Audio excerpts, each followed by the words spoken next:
दोस्तों प्रणाम आप सभी को। मेरा नाम आदित्य रावत है। आज मैं जा रहा हूँ बर्थडे में। आज है अभिराज का बर्थडे, तो मैं जा रहा हूँ उसके बर्थडे में। मैंने उसके लिए यहाँ पे गिफ्ट भी तैयार कर दिया है।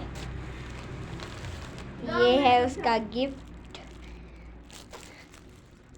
और अब मैं जा रहा हूँ बर्थडे में। मिलते हैं आपको रास्ते में।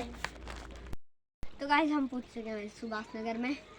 अब हमको ऊपर जाना है। मैं बताता हूँ कहाँ पे जाना है। तो गाइस हमको वहाँ जाना है, वो अभी ऊपर। वो अभी तो बहुत दूर है। ये जा रही है आगे से मेरी दीदी। हेलो गाइस, अभी हम जा रहे हैं केक लेने। अभी मिलते हैं आपको केक की दुकान में। हेलो गाइस, हम पहुँच चुके हैं अभी केक की दुकान के बाहर पे। यहाँ पे है केक की दुकान।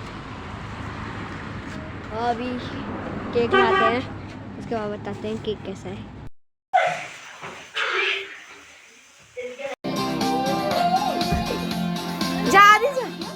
फोटो खींच।